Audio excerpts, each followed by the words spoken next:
পেজে প্রতিনিয়ত অসংখ্য কমেন্টস আসে, তার মধ্যে এই ধরনের কমেন্টস বেশি যে ভাই টাকার কারণে ব্যবসা করতে পারতেছি না, আমার কাছে টাকা নাই দেখে ব্যবসা করতে পারতেছি না। তো এই যে কমেন্টসগুলো আসে, যাদের সাথে আমাদের এইরকম বা সামনাসামনি দেখা হলে অনেকে বলে যে ভাই আমি টাকার কারণে ব্যবসা করতে পারতেছি না, তাদেরকে আমি একটা জিনিস জিজ্ঞেস করছি, ভাই ঠিক আছে টাকার কারণে আপনি ব্যবসা করতে পারতেছেন না বা বেশি টাকা হলে ব্যবসা শুরু করবেন, ঠিক কত টাকা হলে আপনি ব্যবসা শুরু করতে পারেন? তখন আর উত্তর থাকে না।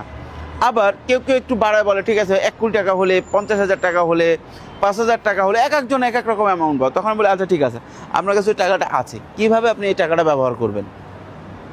তখন অনেকে চুপ হয়ে যায়।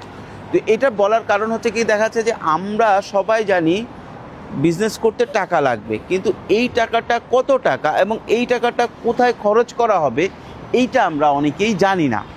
সো আপনারা যারা নতুন ব্যবসা শুরু করতে যাচ্ছেন, মনে করতেছেন যে আমার কাছে 5 লাখ, 10 লাখ, 20 লাখ, 50 লাখ টাকা আছে অথবা 5,000 টাকা আছে, কিন্তু এই টাকাটা পর্যাপ্ত না বিজনেস শুরু করার জন্য, তাহলে আপনি কাগজ কলম নেন এবং হিসাব করেন যে আপনি একটা ব্যবসা শুরু করবেন, সেই ব্যবসাটা শুরু করতে আপনার কোন টাকাটা কোন খাতে ইউজ করবেন। লাইক আপনি একটা রেস্টুরেন্ট দিবেন, তাহলে আপনি বুকিং দিতে লাগবে আপনার 5,000, 50 লাখ, আপনার রেস্টুরেন্টের ডেকোরেশনে এত, আপনার এটা লিখেন। লেখার পরে আপনার পেইড, আপনি যখন এটা রান করতে কত ক্যাপিটাল, টোটাল রাখেন। লেখার পরে আপনি এখন এর পাশে লিখেন আপনার কাছে কত টাকা আছে, এর পাশে লিখেন যে এই টাকাটা, যেই টাকাটা আপনি লিখছেন প্রথমে, সেটা কিভাবে ছোট ছোট করা যায়। ছোট করে যখন আপনি দেখবেন যে আপনি দেখলেন যে 50 লাখ টাকা আপনি লিখছেন রেস্টুরেন্টটা দেওয়ার জন্য, যে সেট আপ নেওয়ার জন্য, তো ওইটাকে আপনি কমায় কিভাবে, আর আপনার কাছে আসে হচ্ছে 20 লাখ, তাহলে আপনি 20 লাখের ভিতরে কিভাবে আনা যায়, এবং সেটাকে ধরেন আপনি নিতে চাচ্ছেন গুলশানে বা আপনি নিতে চাচ্ছেন গুয়াংজুতে, না নিয়ে আপনি কিভাবে একটু মিরপুরে নিয়ে শুরু করতে পারেন, বা এইখানে যে টাকাটা আসতেছে আপনার আশেপাশে কারোর সাথে পার্টনারশিপে কি করা যায় কিনা, আপনি পরিকল্পনা করেন।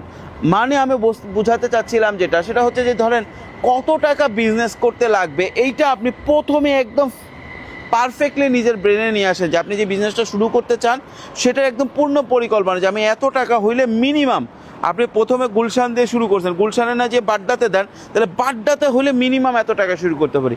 আর অত টাকাও যদি আপনার কাছে না থাকে, ধর আপনি প্ল্যান করছেন 50 লাখ, আপনি এটাকে মিনিমাইজ করে লিখে আনলেন 20 লাখে, এখন এই 20 লাখও আপনার কাছে নাই, তাহলে আপনি এইবার পরিকল্পনা করেন ওই 20 লাখ কোথা থেকে আসবে। এখন 20 লাখ কোথা থেকে আসবে, এখন আপনি রেস্টুরেন্টের কথা যেহেতু উঠছে, আচ্ছা আপনি ক্লাউড কিচেন করেন, আপনার প্রেস দিয়ে আপনি আগে প্রথমে বিক্রি করেন, 20 লাখ টাকার মতো কিছু আগে সেভ করেন, তখন দেখবেন যে আপনার ক্লাউড কিচেন চলতেছে, আপনি সেইখান থেকে বলেন যে ঠিক আছে এবার আমি যখন ক্লাউড কিচেন চলছে, আমি একজন পার্টনার নেই, দেখো আমার তো অটোমেটিক ক্লায়েন্ট আছে, আমি একটা 20 লাখ টাকা ইনভেস্ট করে একটা রেস্টুরেন্ট দিলে ভালো বিজনেস হবে, তখন পার্টনার নেন, অথবা আরও কিছুদিন পরিশ্রম করে ওই টাকাটা জমে মিনিমাম শুরু করেন। মুদ্রা কথা হচ্ছে যে বিজনেসের জন্য যে টাকাটা লাগবে এটা ক্লিয়ারলি মাইন্ডে সেট করেন, তারপরে পরিকল্পনা করেন যে ওই টাকাটা কোথা থেকে আসবে। আমি জাস্ট রেস্টুরেন্ট করতে হবে এমন কোনো কথা নাই, আমি জাস্ট উদাহরণ দিছি।